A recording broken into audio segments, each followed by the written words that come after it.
Hello everyone, it's Beane, founder of Mentor to Millions, creator of Extra Digit Income. And one question I get all the time, actually two questions. Brian, how in the world did you retire at 22 years old? And the second question I get is, how in the world did you make your first $1 million in your late 20s, early 30s? But here's the question everyone should ask. How did I lose my first $1 million and then get it back? Easy. I had mentors who finally taught me in my 30s how to keep money. What I want everyone to understand is that America is a capitalistic society. So before you look at fancy cars and big homes, there's nothing wrong with material things. You want to leave more of a legacy for your family and create wealth for your loved ones. Here's a basic formula that I want to share with everyone watching this video. 2, 4, and 3. There are two basic objectives that everyone wants to meet in America. In capitalism, one is you want to make money to maintain the lifestyle that you currently have during your working years. That's very important. Another word for that is pay the lights, pay the gas bill, drive a car, have clothes on your back, put food in your mouth, and a roof over your family. Basic necessities. Now, objective number 2 is a little more complicated. The money that you make during your working years has to sustain you during your retirement years. In other words, when you retire, you will no longer have the labor income coming in. So where will you get the money to sustain your current lifestyle? There are 4 things keeping you from meeting your 2 objectives. Once you learn these, you learn the key to capitalism. Number 1 is inflation. You have to put your time and money into things that outpace inflation. Now, what is inflation? Funny you should ask, because they don't really teach this in economics. They don't really teach this in school. Inflation basically means everything around you is getting more expensive, but your income is staying the same. That means the value of every dollar you make is dropping no matter what the market says. Inflation causes your money to decrease on a daily basis. Now that sounds pessimistic until you understand that there's certain things you can do to outpace it. See, inflation is the silent income killer. And what that means is it nips at you every single day and you wonder why you can't get ahead. There's a reason for that. Number 1, groceries are more expensive, gas is more expensive, daycare is more expensive, healthcare is more expensive, but the market, the farmer's market that is, the grocery store, your boss, and the gas companies don't care that your income flatlined. That's inflation, and I'll show you how to overcome that as I conclude. Number 2 is taxes. Now people say, Brian, you teaching tax evasion? No, I'm teaching tax protection. Wealthy people don't pay $1 more in taxes than they should, whereas most people with the W-2 give away 1/3 of their income to the government off the top. So what you want to do is understand the tax game and how it is played. If you have a W-2, there's nothing wrong with that. But most people with a W-2 basically work from January to April for the government.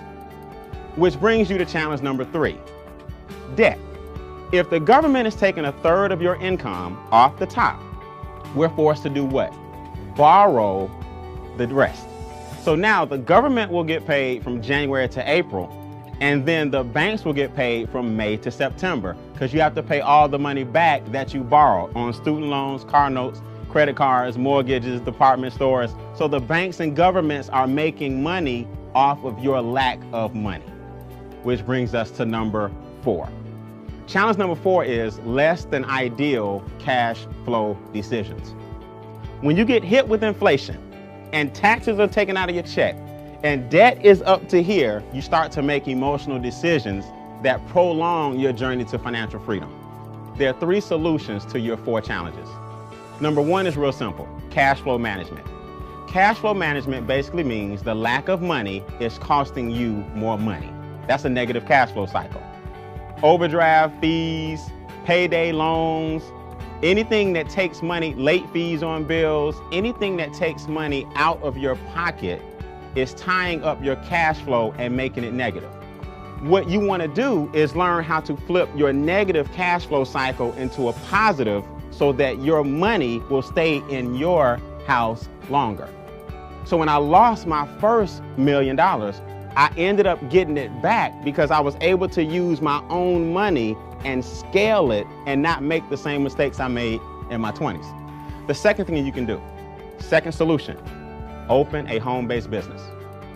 A home-based business allows you to have the same tax benefits and the same tax write-offs as an individual that has 15 McDonald's, 17 Burger Kings, Donald Trump, Warren Buffett, Bill Gates. Listen, your small home-based business can save you a fortune in taxes. Why is that? Real simple. Your light bill, your gas bill, your water bill, your cell phone bill, your internet bill, your gas in your car, percentages of all these bills now allow you to have huge deductions, and your income that you're taxed on is lower. As I conclude, in other words, open a home-based business with a quality product or service and pay less taxes, or make your only income a W-2 and pay more taxes. See, here's the key. Your money is going to make someone wealthy. The question is, who's it going to be? And number 3 is investment income. Always understand that money making money is taxed at a lower rate than labor making money. So do you think wealthy people work harder than you, or do you think wealthy people have figured something out that you have not? There's a reason Warren Buffett pays less taxes percentage-wise than his secretary. He understands capitalism.